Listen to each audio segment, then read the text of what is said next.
জিলহজের প্রথম 10 দিনগুলোতে যেসব আমল করা মুস্তাহাব: 1. তওবা। 2.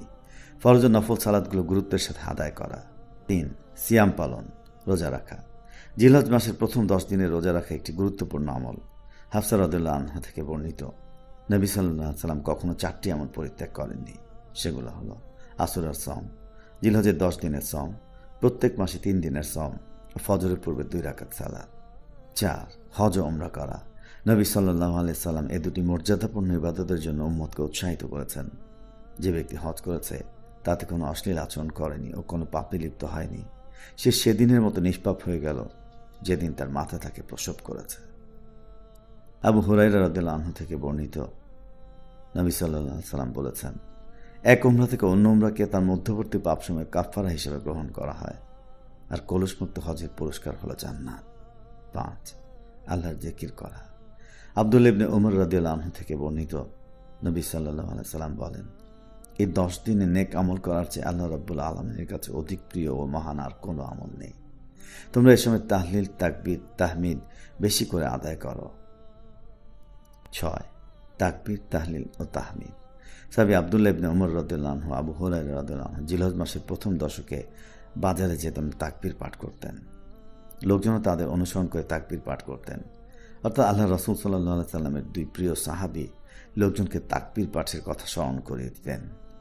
ইমাম বুখারী রাহিমাহুল্লাহ বলেছেন, ইবনে উমর আবু হুরায়রা রাদিয়াল্লাহু আনহুমা এ 10 দিন তাকবীর বলতে বলতে বাজারের জন্য বের হতেন। মানুষরা তাদের দেখে দেখে তাকবীর বলতো। তিনি আরও বলেছেন, ইবনে উমর মিনায় তার তাঁবুতে তাকবীর বলতেন, মসজিদের লোকেরা শুনত, অতঃপর তাঁরা তাকবীর বলতো এবং বাজারের লোকেরাও তাদের সাথে তাকবীর বলতো। এক পর্যায়ে পুরো মিনা তাকবীর ধ্বনিতে মুখরিত হয়ে উঠত। ইবনে উমর রাদিয়াল্লাহু আনহু এ দিনগুলোতে মিনায় তাকবীর বলতেন। প্রত্যেক সালাতের পর বিছানায়, তাঁবুতে, মজলিসে ও চলার পথে সশব্দে তাকবীর বলা মুস্তাহাব, যেহেতু ইবনে উমর আবু হুরায়রা সশব্দে তাকবীর বলেছেন। 7. আরাফার দিন রোজা রাখা। হজ পালনকারী ছাড়া অন্যদের জন্য আরাফার দিন রোজা রাখা। আবু কাতাদা রাদিয়াল্লাহু আনহু হতে বর্ণিত, রাসূলুল্লাহ সাল্লাল্লাহু আলাইহি সাল্লামকে আরাফার দিনে রোজা রাখা সম্পর্কে জিজ্ঞাসা করা হলে তিনি বলেন, আমি আল্লাহর কাছে আশাবাদী ইহা পূর্ববর্তী 1 বছর ও পরবর্তী 1 বছরের গুনাহের কাফফারা হবে। 8. কুরবানির দিন তথা 10 তারিখের আমল। আব্দুল্লাহ ইবনে কুরাত রাদিয়াল্লাহু আনহু থেকে বর্ণিত, রাসূল করিম সাল্লাল্লাহু আলাইহি সাল্লাম বলেছেন, আল্লাহর নিকট দিবসসমূহের মাঝে সবচেয়ে শ্রেষ্ঠ দিন হলো কুরবানির দিন, তারপর পরবর্তী 3 দিন। 9. কুরবানি করা।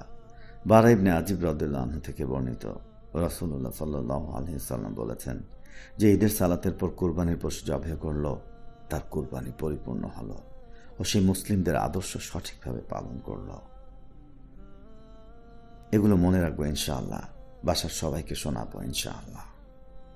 প্রিয় ভিউয়ার্স, পাঠের সুবিধার্থে আমরা এখানে রেফারেন্সগুলি উল্লেখ করি নাই।